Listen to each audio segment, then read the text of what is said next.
بسم اللہ الرحمن الرحیم الحمدللہ وحدہ والصلاة والسلام علی من لا نبی بعد اما بعد فاعوذ باللہ من الشیطان الرجیم بسم اللہ الرحمن الرحیم قال اللہ تبارک و تعالی فی کلام المجید والفرقان الحمید النبی اولا بالمؤمنین انفسهم وازواجہ امہاتہم وقال النبی صلی اللہ تعالی علیہ وسلم خیر نسائها خدیجۃ بنت خویلد صدق اللہ العظیم و صدق رسولہ النبی الکریم۔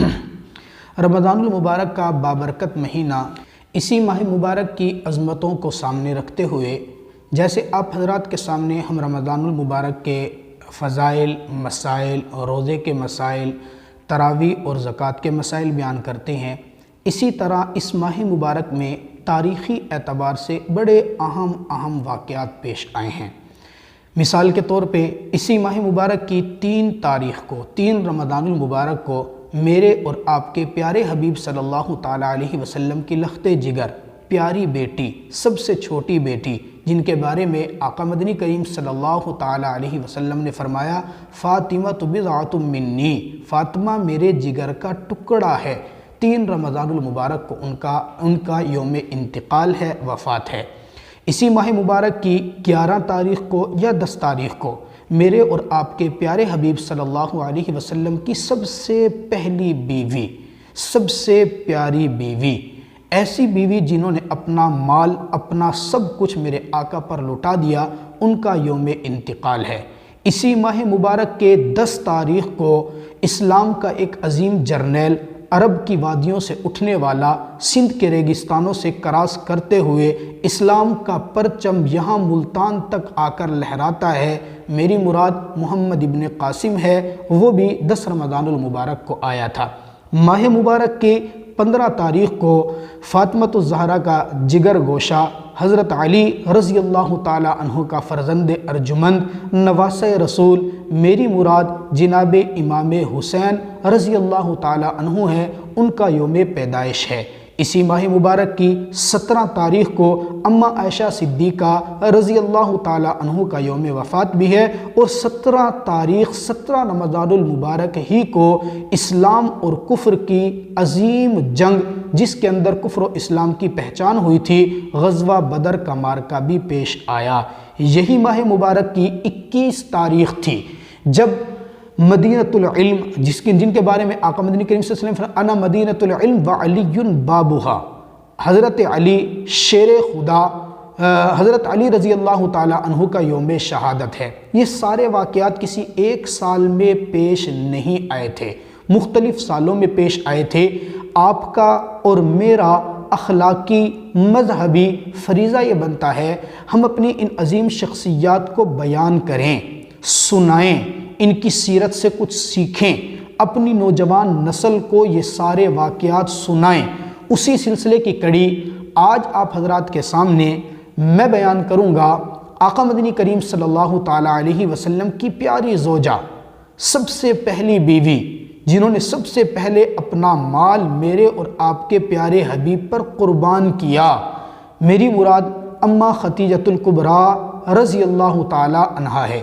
ان کی سیرت بیان کرنے سے پہلے میری آپ حضرات سے درخواست ہوگی، اگر ابھی تک آپ نے ہمارا چینل سبسکرائب نہیں کیا تو آپ ہمارے چینل کو سبسکرائب کریں، بیل آئیکن کو پریس کریں، اور ساتھ اس ویڈیو کو صدقہ جاریہ سمجھتے ہوئے آگے شیئر کریں، تاکہ یہ معلومات جس طرح ہم آپ تک پہنچا رہے ہیں، آپ آگے نئی نوجوان نسل تک پہنچا کر اس کار خیر میں اپنا حصہ ڈالیے۔ اب توجہ کیجئے گا، میرے اور آپ کے پیارے حبیب صلی اللہ تعالیٰ علیہ وسلم کی سب سے پہلی بیوی، ان کا نام خدیجہ، والد کا نام خویلد، والدہ کا نام فاطمہ، یہ ان کا نام اور نسب، لقب کیا ہے؟ طیبہ طاہرہ۔ 5ویں پشت میں جا کر جناب خدیجۃ الکبریٰ رضی اللہ تعالیٰ عنہا میرے اور آپ کے پیارے حبیب صلی اللہ علیہ وسلم کے ساتھ ان کا نسب نامہ ملتا ہے۔ آپ علیہ السلام کی بچپن سے ہی جوانی کے اندر مکہ کے شہر اور گلیوں کے اندر میرے آقا کی امانت، دیانت، صداقت، شرافت کا چرچا ہو چکا تھا۔ ہر ایک گھر کے اندر میرے اور آپ کے پیارے حبیب کی امانت مشہور و معروف تھی۔ میرے اللہ کا نظام دیکھیے، پاک مردوں کے لیے پاک عورتیں ہوتی ہیں اور پاک عورتوں کے لیے پاک مرد ہوا کرتے ہیں۔ آپ کے اور میرے پیارے حبیب صلی اللہ علیہ وسلم سے پاک کائنات میں کوئی نہیں ہو سکتا۔ آپ علیہ السلام کو شادی سے پہلے بچپن کے اندر امانت، دیانت، صداقت، شرافت کا لقب مل چکا تھا۔ جناب خدیجۃ الکبریٰ رضی اللہ تعالی عنہا بھی بچپن سے ہی بڑی شریف النفس، بڑی اپنی عزت اور عفت کی حفاظت کرنے والی، ان کی عزت، عفت، شرافت کا یہ عالم تھا کہ مکہ کے اندر ان کا طیبہ طاہرہ لقب مشہور و معروف تھا۔ جناب طیبہ طاہرہ کا نکاح میرے آقا مدنی کریم صلی اللہ علیہ وسلم سے کیسے ہوا، اس کی تفصیل میں بعد میں ذکر کرتا ہوں۔ پہلے یہ سمجھیے کہ اماں خدیجۃ الکبریٰ رضی اللہ تعالی عنہا کا نکاح میرے آقا سے پہلے 2 آدمیوں سے ہو چکا تھا۔ بعض روایت کے مطابق پہلا نکاح جناب عتیق سے ہوا، ان کی وفات کے بعد دوسرا نکاح ابو حالہ سے ہوا، اور بعض نے یوں لکھا کہ پہلا نکاح ابو حالہ سے ہوا اور دوسرا نکاح جناب عتیق۔ بہرحال اس بات پر تاریخ متفق ہے کہ میرے آقا کے نکاح میں آنے سے پہلے اماں خدیجۃ الکبریٰ رضی اللہ تعالی عنہا کا 2 شخصوں سے نکاح ہو کر بیوہ ہو چکی تھی۔ بچے بھی تھے، 2 یا 3 بچے تھے، وہ بھی فوت ہو چکے تھے۔ جناب خدیجۃ الکبریٰ رضی اللہ تعالی عنہا کا والد پہلے انتقال کر گیا۔ اس وقت کے اندر جب جناب خدیجۃ الکبریٰ رضی اللہ تعالی عنہا کی عمر 40 سال ہے، بہت بڑے متمول مالدار گھرانے سے تعلق رکھتی ہیں، مال بہت زیادہ، دولت بہت زیادہ، میرے اللہ نے شہرت بھی بہت زیادہ عطا کی۔ مکہ کے بڑے بڑے سرداروں نے جناب خدیجۃ الکبریٰ رضی اللہ تعالی عنہا کے پاس عقد نکاح بھیجا، پیغام نکاح بھیجا، لیکن کسی کی طرف بھی جناب خدیجۃ الکبریٰ رضی اللہ تعالیٰ عنہ کا التفات نہیں ہوا، دل بنا ہی نہیں ہے۔ پھر بالآخر نکاح سے پہلے ابھی میرے آقا کی شہرت گونج رہی تھی۔ اماں خدیجۃ الکبریٰ رضی اللہ تعالیٰ عنہ ایک خواب دیکھتی ہیں۔ توجہ کیجئے گا، خواب کیا دیکھتی ہیں کہ میں رات کے وقت اپنے گھر میں اپنے حجرے میں سوئی ہوئی ہوں، اچانک آسمان سے ایک سورج اترتا ہے، میرے اس مکان کمرے کی چھت کو پھاڑ کر میرے کمرے میں آ جاتا ہے۔ وہ سورج اپنی شعاؤں اور روشنی سے میرے کمرے کو خوب روشن کرتا ہے، پھر دروازے سے صحن کے اندر نکلتا ہے، صحن کو روشن کرتا ہے، اور پھر گلی کے اندر جاتا ہے، گلی کو روشن کرتے ہوئے پورے مکہ کو روشن کرتے ہوئے دنیا کو منور کرتا چلا جاتا ہے۔ صبح کے وقت آنکھ کھلتی ہے، آنکھ کھلتے ہی اپنے چچا زاد بھائی ورقہ بن نوفل جو اس وقت تورات کے عالم تھے، ان کے پاس جاتی ہیں اور جا کر اپنے خواب کو بیان کرتی ہیں۔ حضرات محترم، ورقہ بن نوفل جناب خدیجۃ الکبریٰ رضی اللہ تعالی عنہا کا نکاح سنتے ہیں اور سن کر ان کو مبارکباد پیش کرتے ہیں۔ اے میری بہن، آپ کا خواب مجھے یہ بتاتا ہے ان قریب ایک نبی آخر الزماں آنے والا ہے، یوں محسوس ہوتا ہے کہ میرا اللہ تجھے اس نبی آخر الزماں کے عقد نکاح میں جانے کی سعادت عطا کریں گے۔ یہ خواب تھا۔ خواب آنے کے بعد اماں خدیجۃ الکبریٰ رضی اللہ تعالیٰ عنہ کے دل کے اندر یہ خواہش ابھری کہ یہ ایک خواہش پیدا ہوئی، میں نبی آخر الزماں کے نکاح کے اندر جاؤں گی۔ بعض حضرات نے یہ خواب لکھا ہے اور بعض حضرات نے ایک دوسرا واقعہ لکھا۔ فرماتے ہیں کہ اماں خدیجۃ الکبریٰ رضی اللہ تعالیٰ عنہ ابھی نکاح سے بہت پہلے اپنے ساتھ اپنی سہیلیوں کے ساتھ مکہ کے کسی مکان میں یا کسی جگہ پر موجود تھی۔ ایک نووارد شخص آیا جو مکہ کا نہیں تھا، مکہ کا رہائشی نہیں تھا۔ ان عورتوں کو آ کے مخاطب کر کے کہتا ہے، اے عورتوں، اے خواتین، اے مکہ کی رہنے والیوں، ان قریب مکہ کے اندر ایک شخص آئے گا جس کے سر پر میرے اللہ نے تاج نبوت رکھا ہوگا، وہ نبی آخر الزماں ہے، تم میں سے جس کے لیے ممکن ہو اس کے ساتھ نکاح ضرور کر لینا۔ لکھنے والوں نے لکھا جیسے آنے والے نے یہ بات کہی تو عورتوں نے اس کو برا بھلا کہا اور اس کو بھگا دیا، کسی نے یقین نہیں کیا۔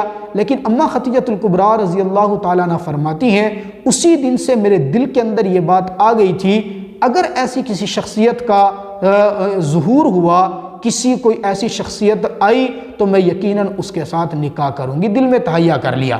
ادھر میرے اور آپ کے پیارے حبیب صلی اللہ علیہ وسلم کی عمر 25 سال ہو جاتی ہے، عین شباب کے اندر پہنچتے ہیں، جوانی کے اندر پہنچتے ہیں، میرے آقا کی امانت، دیانت، صداقت، شرافت مشہور و معروف ہو جاتی ہے۔ اپنے چچا ابو طالب کے پاس رہائش پذیر ہیں، ابو طالب کی مالی حالت اچھی نہیں ہے، میرے آقا ارادہ کرتے ہیں، اپنے چچا سے مشورہ کرتے ہیں، آپ اگر اجازت دے تو میں بھی کوئی کاروبار اور تجارت کرنے کا ارادہ رکھتا ہوں، مجھے کاروبار اور تجارت کرنے کی اجازت دیجیے۔ میرے دوستو، اس وقت کے اندر جب میرے آقا اپنے چچا سے تجارت کی اجازت لے رہے تھے، انہی اوقات کے اندر جناب خدیجۃ الکبریٰ رضی اللہ تعالیٰ عنہ کا مالی جو تجارتی سامان تھا وہ ملک شام کے اندر جانے کے لیے تیار تھا۔ جناب خدیجۃ الکبریٰ رضی اللہ تعالیٰ عنہ کو ایک ایسے ایماندار شخص کی ضرورت تھی جو ان کے مال کی نگرانی بھی کرے اور ملک شام کے اندر مال تجارت سے نفع بھی کما کر لائے۔ تو گویا جیسے ہی خدیجۃ الکبریٰ رضی اللہ تعالیٰ عنہ کو بھی میرے آقا کی امانت، دیانت، صداقت، شرافت کا پتہ چلتا ہے، پیغام بھیجتی ہے، اے محمد عربی صلی اللہ علیہ وسلم، آپ اگر میرا مال تجارت ملک شام لے کر جائیں گے تو میں جتنا نفع عام لوگوں کو دیتی ہوں آپ کو اس سے 2 گنا کر کے نفع دوں گی۔ آپ علیہ الصلوۃ والسلام چونکہ اپنے چچا کی کفالت کے اندر تھے، اپنے چچا سے مشورہ کرتے ہیں، اے میرے چچا اگر آپ اجازت دیتے ہیں، آپ مشورہ دیتے ہیں تو میں خدیجۃ الکبریٰ رضی اللہ تعالیٰ عنہ کا مال تجارت لے کر چلا جاتا ہوں۔ میں آگے واقعہ بعد میں ذکر کرتا ہوں، پہلے یہاں یہ نوٹ کر لیجئے، میرے اور آپ کے آقا نے فوراً مال لے کر نہیں گئے ہیں، بلکہ آقا نے اپنے چچا سے مشورہ کیا ہے۔ یہ مشورہ کیوں کیا؟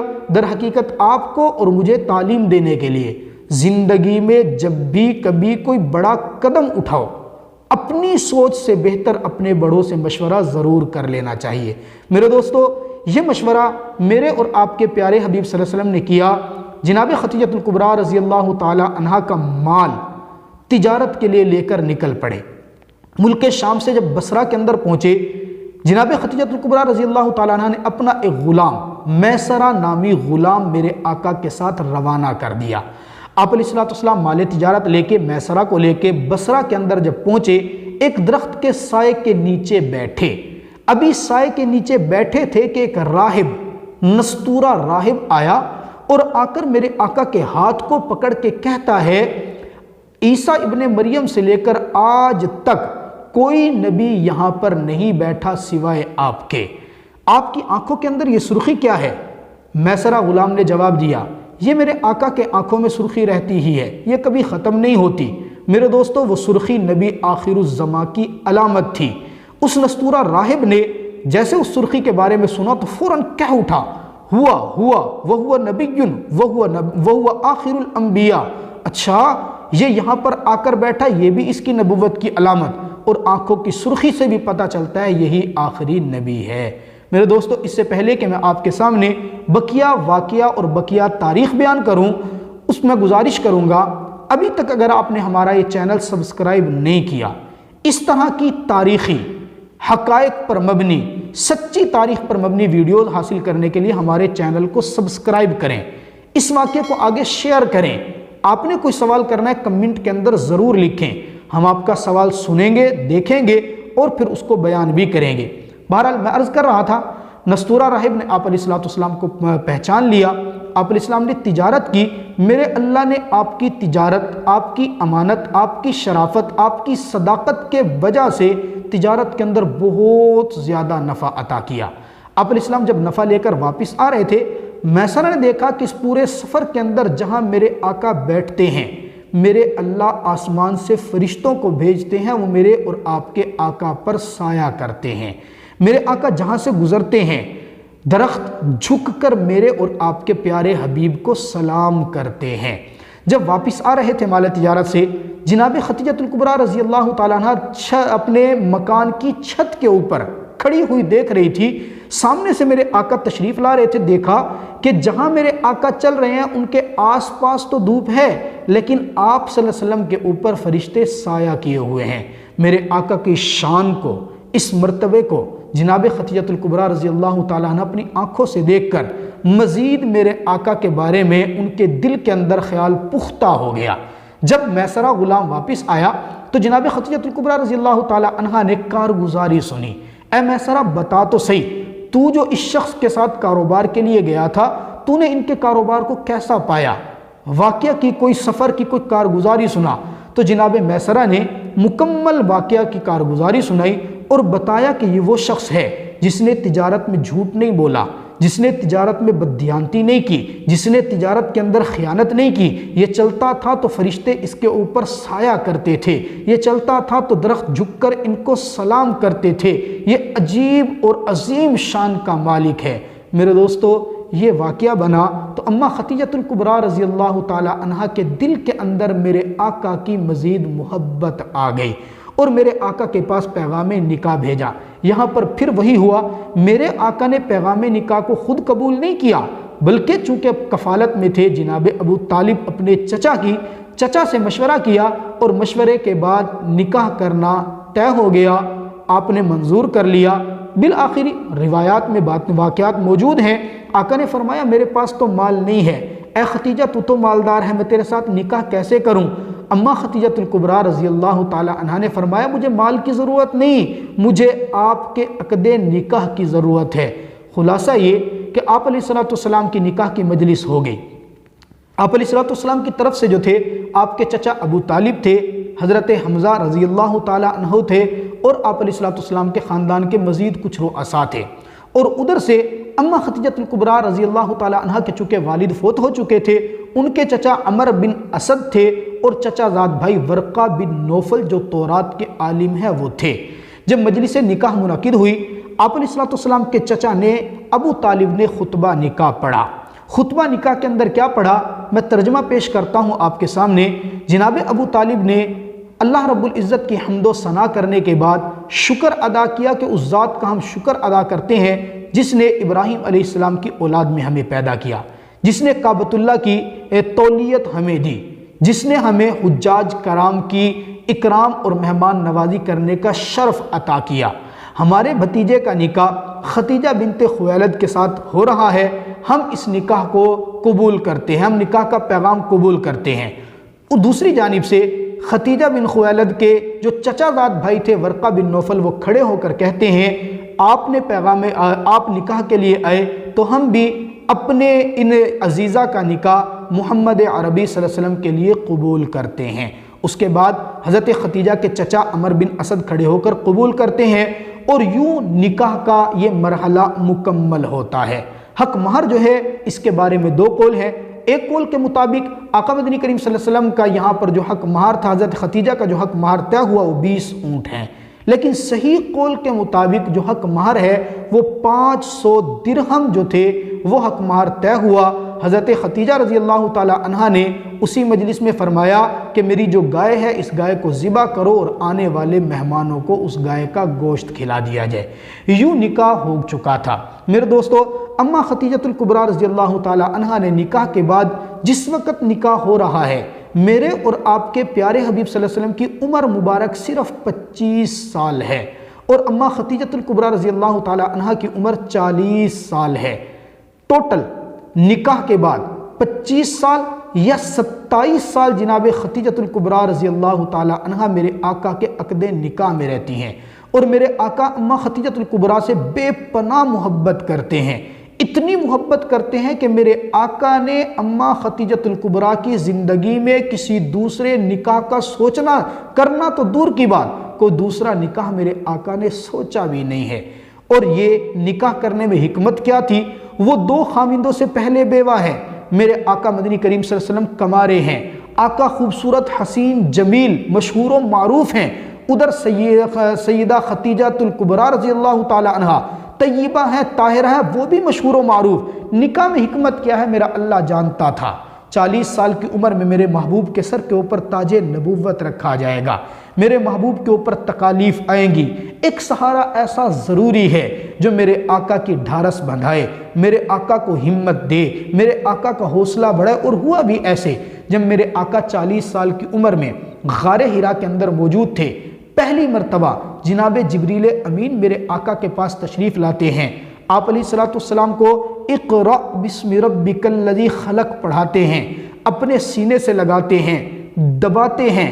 بشری تقاضے کے پیش نظر میرے آقا خوف محسوس کرتے ہیں، روایات میں لکھا ہے میرے آقا اس پہلی مرتبہ ملاقات کے بعد جب گھر میں آئے بدن پر کپ کپی تاری تھی، گھر کے اندر داخل ہوتے ہی اماں خدیجۃ الکبریٰ رضی اللہ تعالی عنہا کو مخاطب کیا، فرمایا زملونی زملونی لقد خشیت علی نفسی، اے خدیجہ میرے اوپر چادر ڈال دو، مجھے اپنی ذات اور جان کے اوپر خوف محسوس ہو رہا ہے۔ یاد رکھیے گا یہ خوف کوئی ڈر کا نہیں تھا، یہ خوف وہ تھا جو وحی کے وقت میرے پیغمبر کو محسوس بشری تقاضے کے پیش نظر ہو رہا تھا۔